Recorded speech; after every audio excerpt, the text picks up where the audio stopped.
يا أرحم الراحمين ارحمنا.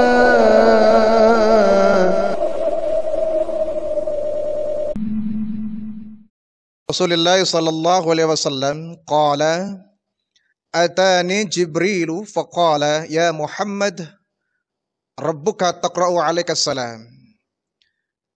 Dari baginda Rasulullah, beliau bersabda, satu hari malaikat Jibril datang kepadaku. Kemudian Jibril pun berkata, ya Muhammad, sesungguhnya Tuhanmu menyampaikan salam kepadamu. Inna min ibadi man la yasluhu imanuhu illa bil ghina. Kemudian malaikat Jibril memberikan satu pelajaran, menitipkan satu pesan dari Allah Subhanahu wa taala. Kata Allah, inna min ibadi, sesungguhnya dari hamba-hambaku, man la yasluhu imanuhu, mereka tidak akan baik imannya illa bil ghina, kecuali ketika mereka diberikan kekayaan. Walau afqartuhu, ketika mereka kemudian diberikan kefakiran, afqartuhu lakafara, kemudian mereka pun menjadi kafir. Jadi kata Allah, ya Muhammad, sampaikan bahwa di antara umat-umatku, hamba-hambaku, mereka ada orang hamba yang imannya tidak akan baik, kecuali ketika mereka diberikan kekayaan. Tatkala dia diberikan kemiskinan, maka imannya tidak baik.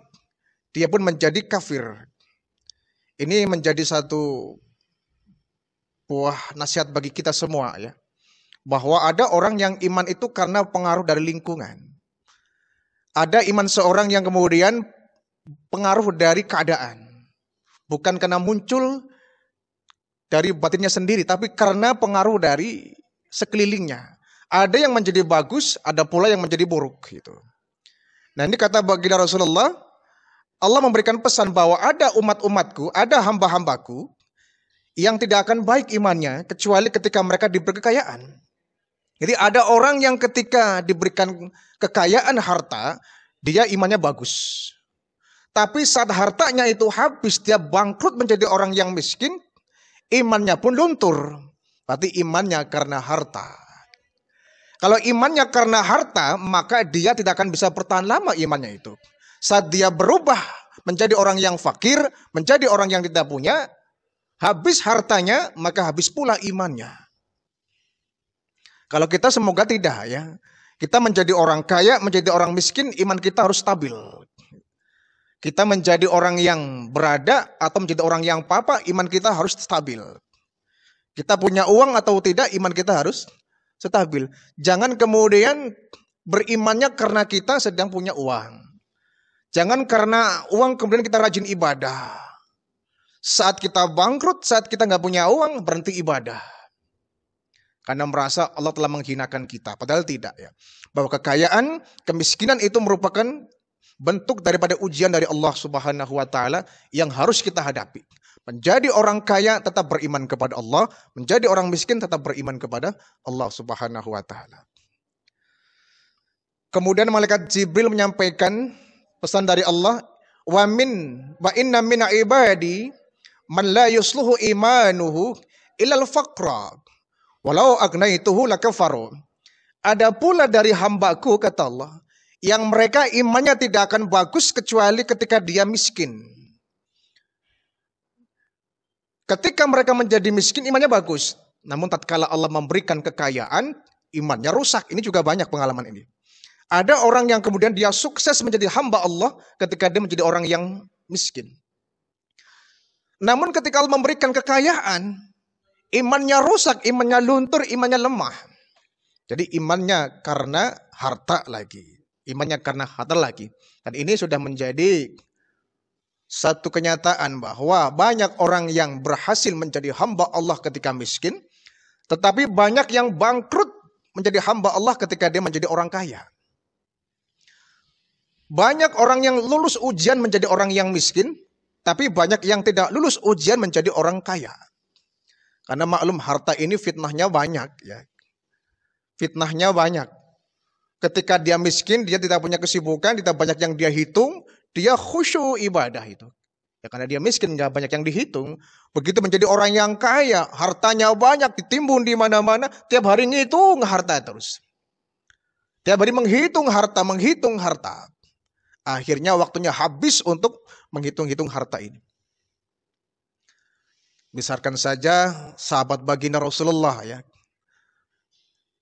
Itu ada yang beliau menjadi sukses jadi hamba Allah ketika miskin, tapi gagal berantakan ketika menjadi orang yang kaya. Yaitu Sayyidina Sa'labah. Sa'labah ini kan sering sekali diceritakan oleh mubalik-mubalik kita ya. Dia tuh orang yang sangat miskin. Orang yang sangat miskin. Tapi ketika didoakan oleh baginda Rasul menjadi orang yang kaya, begitu berlimpah kekayaannya, mulai dia luntur imannya, kesibukannya ibadah mulai berkurang, dia mulai menghilang dari masjid, bahkan puncaknya ketika datang kewajiban membayar zakat, Sa'labah begitu congkaknya menolak ya, untuk membayar zakat. Yang pada akhirnya di zaman Utsman bin Affan, Sa'labah ini mengalami kebangkrutan yang begitu besar. Qarun, ini kisah yang sangat melegenda ya. Qarun itu orang yang sangat miskin itu. Tapi ketika dia miskin, dia menjadi hamba Allah yang taat. Ibadahnya luar biasa, bagian termasuk penghafal kitab Taurat. Hafiz cara kita ya, hafiz kitab Taurat. Tapi ketika Allah merubah kehidupannya dari miskin menjadi kaya, Qarun berubah total. Berubah total ya, menjadi orang yang sombong, lupa kepada Allah. Dia menganggap bahwa hartanya itu bukan dari Allah. Dia beranggapan bahwa dia kaya karena kepintaran, karena ilmunya. Akhirnya di akhir hidupnya Allah menenggelamkan seluruh harta bendanya. Jadi ini jadi bahan pelajaran bagi kita. Iman kita jangan sampai berubah apapun keadaan kita. Tadi saya katakan bahwa iman kita harus stabil apapun kondisi kita. Menjadi orang miskin kita harus taat kepada Allah. Menjadi orang kaya pun tetap kita berhamba kepada Allah. Jangan sampai berubah. Menjadi orang yang hebat kita taat kepada Allah. Menjadi orang yang biasa juga taat kepada Allah. Menjadi rakyat juga taat kepada Allah. Saat kita menjadi pejabat tinggi seumpama ya, Allah angkat kita menjadi pejabat tinggi, tetap kita menjadi orang yang taat kepada Allah. Jangan sampai iman kita mengalami perubahan. Wa inna min ibadi, dan sesungguhnya dari hamba-hambaku kata Allah, man la yasluhu imanuhu, iman mereka tidak akan baik illa bisaqami, kecuali ketika mereka diberikan sakit. Walau ashahtuhu lakafara, namun tatkala dia menjadi sehat kembali, dia pun kafir. Ini imannya berarti karena kesehatan. Imannya bagus ketika sakit. Rajin ibadahnya ketika sakit, taubatnya ketika sakit. Begitu Allah angkat penyakitnya, dia menjadi orang yang sehat, kembali dia lupa kepada Allah. Kembali dia melupakan ibadah. Imannya luntur, bahkan lakafaro, mereka menjadi orang kafir. Na'udzubillah min dzalik. Biasanya orang tuh kalau sedang sehat itu lupa segala-galanya. Begitu dia sakit, dia mungkin terbaring lesu di rumah sakit, banyak waktu luang, dia banyak beristighfar, dia banyak bersolawat, banyak bertasbih, membaca Asmaul Husna, membaca Al-Quran. Kenapa? Sakit, nggak banyak waktu yang dia miliki, tidak ada kesibukan. Tapi begitu dia sehat, kembali dia disibukkan dengan urusan dunia, dia sedikit waktunya untuk beristighfar kepada Allah, dia sedikit waktunya untuk bertasbih kepada Allah, dia sedikit waktunya untuk membaca Al-Quran, dia sedikit waktunya untuk beribadah. Kemarin ketika sakit, hampir semua dilakukan itu. Tiap saat membaca Al-Quran, bahkan Al-Quran di sampingnya, tangannya ada butiran tasbih, ya. Dia beristighfar selalu. Kenapa? Lagi sakit, minta sembuh, ya. Minta disembuhkan, minta disehatkan. Jadi apapun dia baca istighfar, baca tasbih, baca takbir, baca sholawat supaya disembuhkan. Baca Asmaul Husna, baca ayat kursi, apapun dia baca, yang penting Allah menyembuhkan dia. Tapi sayang ketika Allah mengangkat penyakitnya, dia menjadi orang yang sembuh. Dia bukan bersyukur kepada Allah, bukan semakin meningkat ibadahnya, malah justru ibadahnya semakin rusak, imannya pun turun. Dia kembali tergila-gila oleh dunia. Dia kembali disibukkan oleh kehidupan dunia. Pekerjaan semakin membelit dia. Ini kan namanya orang imannya bukan karena Allah Subhanahu wa ta'ala. Imannya bisa berubah sesuai dengan kondisi dan keadaannya. Kita harus stabil ya, sehat ya kita ibadah kepada Allah, sakit juga tetap kita beribadah kepada Allah. Sebaliknya kata Allah, wa inna min ibadi, dan juga sungguhnya ada di antara hamba-hambaku man la yasluhu imanuhu, imannya tidak akan baik illa bisihah, kecuali dia menjadi orang-orang iman tidak akan bagus ketika dia sehat, asqamtu lakafaro, ketika dia sakit kemudian dia menjadi orang kafir. Jadi berkebalikannya ya. Ada di antara hamba-hamba Allah yang dia imannya akan bagus kecuali ketika sakit. Imannya tidak akan bagus ketika dia sehat. Nah, baru ketika dia kemudian menjadi orang yang sakit, kemudian dia ingkar kepada Allah, dia menggerutu kepada Allah, dia menganggap bahwa Allah tidak bersamanya. Malah dia malas ibadah. Ini kebalikannya. Ada orang yang ketika dia sehat justru dia ahli ibadah. Dia banyak membaca Al-Quran. Dia banyak melaksanakan qiyamul lail ketika sehat. Begitu sakit, dia berpikir, sakit mah memang Allah memberikan dispensasi. Nggak apa-apa deh saya sholat. Pikirnya begitu. Padahal tidak, yang namanya sholat itu bukan sakit batasnya, tapi mati. Kematian itulah yang menyebabkan kita boleh kemudian berhenti total sholat atau sudah mati.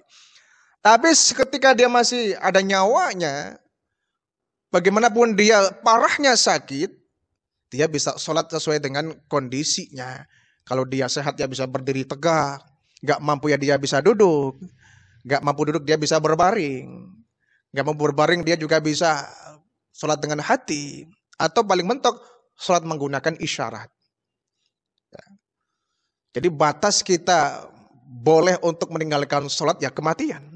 Tapi kalau sakit-sakit biasa yang tidak bisa menghalangi sholat, kenapa kita kemudian nggak sholat? Ada orang yang kenapa kamu nggak sholat? Lagi sakit gimana mau sholat itu? Padahal kan bisa. Kalau seumpama dokter tidak menyarankan dia untuk menyentuh air, dia bisa untuk tayamum. Atau paling tidak, kalau sakit saking parahnya, kita nggak bisa wudu, kita nggak bisa tayamum. Yang penting kita niat ibadah kepada Allah, laksanakan sholat dengan berbaring. Tapi kita kan nggak wudu Pak. Lalu bagaimana kita nggak boleh wudu? Kita nggak bisa wudu, kita nggak bisa tayamum. Kita betul-betul badan kita misalkan lagi ada di rumah sakit ya banyak dipasang selang dan lain sebagainya. Yang penting kita niatkan sholat. Ya. Perkara sah atau tidak, diterima atau tidak, itu urusan Allah. Yang penting kita tidak mau meninggalkan sholat. Apalagi yang sakit-sakit ringan, sakit kepala, ya, sakit demam, kemudian kita berhenti sholat, apa-apaan. Gitu. Hatta kita sakit parah pun kita tetap tidak meninggalkan sholat. Tidak ada dispensasi boleh meninggalkan sholat dalam kondisi sakit parah. Dispensasinya dalam bentuk kemampuan kita melaksanakan sholat tadi. Boleh duduk kalau memang gak mampu berdiri. Duduk gak bisa, boleh dengan berbaring. Berbaring pun masih sulit, ya bisa menggunakan isyarat badan ya, atau menggunakan hati. Ini kan betapa kita tidak boleh meninggalkan sholat. Jadi ada orang yang imanuhu illa bisihah, la yasluhu imanuhu bisihah. Ada orang yang imannya tidak bagus dalam kondisi dia sehat. Walau asqamtuhu lakafaro. Ya. Tetapi ketika dia kemudian sakit, malah justru dia bukannya imannya meningkat, bukannya kesadarannya meningkat, bukan kemudian dia bertobat kepada Allah, malah justru dia sakit, dia banyak menggerutu kepada Allah. Ya, berarti ini tandanya orang yang imannya tidak bagus. Ya, gitu. Yang namanya menggerutu ya kita manusiawi barangkali ya. Ketika kita diberikan penyakit tidak kunjung sembuh, ya siapa orang yang kemudian tidak mengeluh ya. Boleh kita mengeluh tapi mengeluhnya kepada Allah. Ya Allah, sesungguhnya Engkau yang memberikan aku penyakit. Engkau pula ya Allah yang bisa menyembuhkan penyakit ini. Manusia hanya bisa berikhtiar, tetapi ujungnya Engkau lah yang mengangkat penyakit ini. Ya Allah, jadikan penyakit ini mengantarkan cintaku kepadamu. Ya Allah, jadikan penyakit ini menyebabkan aku semakin iman kepadamu. Ya Allah, angkatlah penyakitku agar aku bisa beribadah secara sempurna. Mengeluh kepada Allah kan boleh. Ya. Asal jangan menyalahkan Allah. Ya Allah, kenapa sih saya harus sakit begini? Kan ada orang lain, kenapa penyakit ini harus diberikan kepadaku? Wah, ini namanya menyalahkan Allah. Dulu Nabi Ayub alaihissalam itu mungkin orang yang paling parah penyakitnya ya. Sepanjang sejarah manusia. Penyakit yang paling parah itu ya penyakit yang dialami Nabi Ayub alaihissalam. Sampai badannya habis itu. Tinggal tulang belulang itu. Bayangkan nyawanya masih ada, masih hidup. Tapi badannya habis tanpa daging. tulang belulang semua itu. Digerogoti oleh belatung-belatung ulat yang menghabiskan daging-dagingnya itu. Hanya ada 2 daging yang masih sisa, yaitu bola mata dan daging hati itu.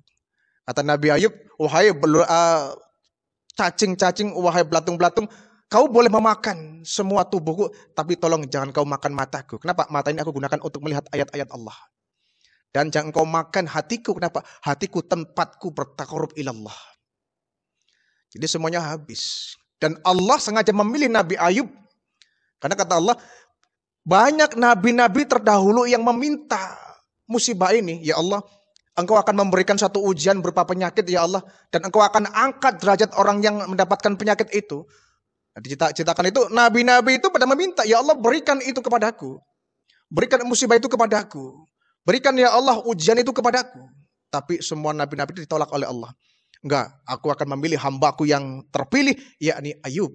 Dia yang akan mampu menghadapi ujian ini.